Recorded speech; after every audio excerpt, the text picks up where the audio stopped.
Halo, perkenalkan kami dari kelompok 11 manajemen. Di sini kami akan membahas tentang pengendalian dan mengelola operasi. Sebelumnya, perkenalkan anggota kelompok kami.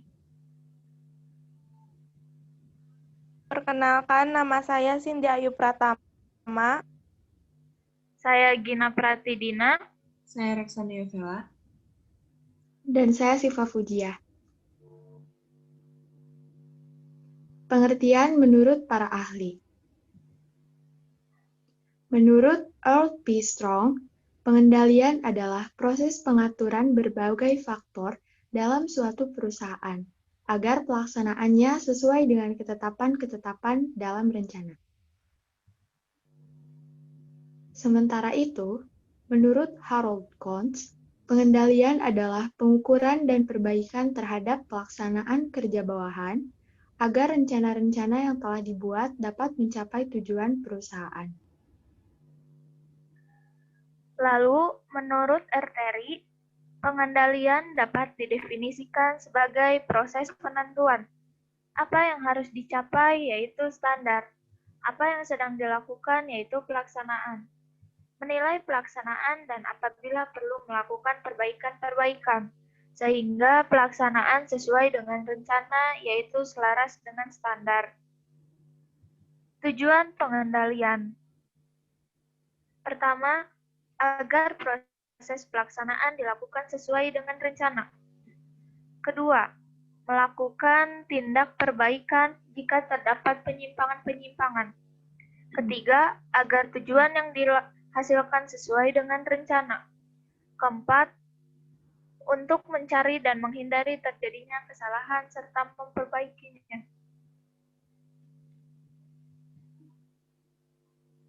Asas-asas menurut Harold Knowles dan Cyril O'Donnell.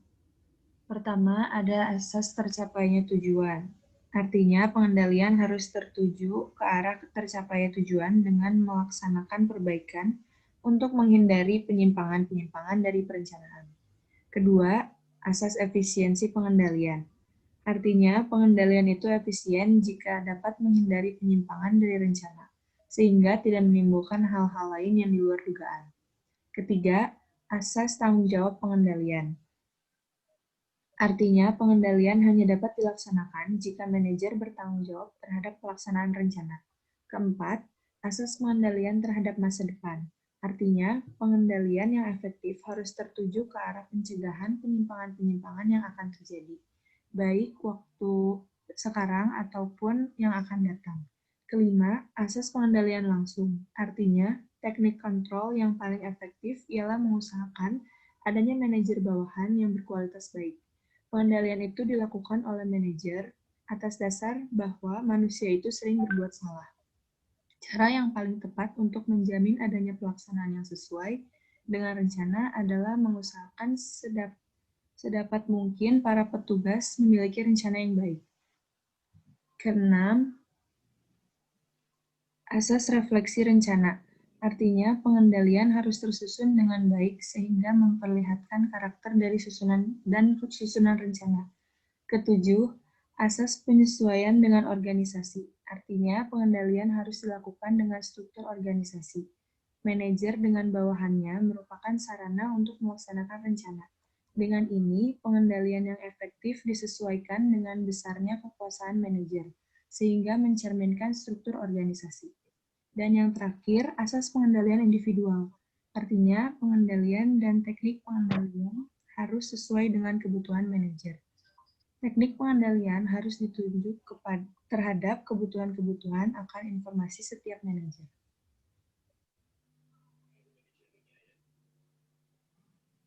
Berbagai jenis dari fungsi pengendalian diantaranya, yang pertama pengendalian karyawan, personal control.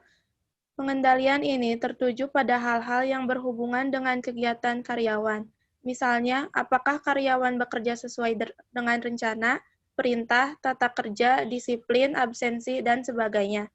Yang kedua, pengendalian keuangan, financial control. Pengendalian ini mengarah kepada hal-hal yang berkaitan dengan keuangan. tentang pemasukan dan pengeluaran, biaya-biaya perusahaan termasuk pengendalian anggaran. Pada pengendalian ini biasanya dalam bentuk laporan keuangan. Yang ketiga, pengendalian produksi, production control. Pengendalian ini ditujukan untuk mengetahui kualitas dan kuantitas produksi yang dihasilkan, apakah sesuai dengan standar atau tidak dengan rencananya.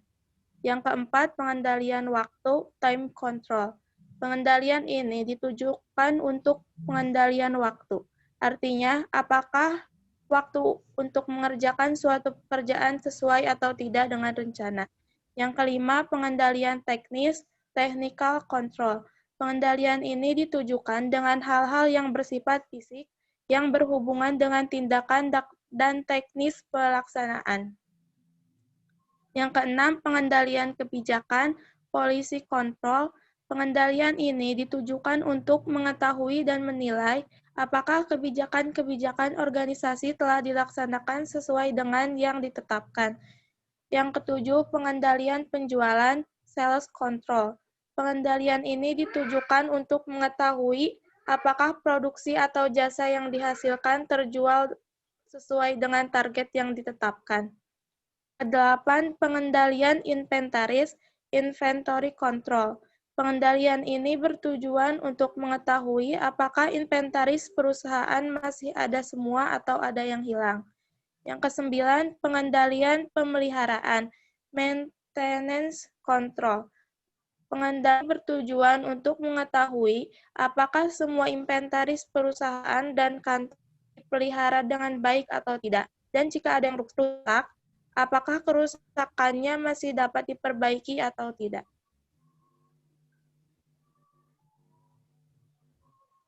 Sekian pembahasan dari kelompok kami. Atas perhatiannya. Untuk yang ingin bertanya, silahkan tinggalkan di kolom komentar. Terima kasih. Selamat siang.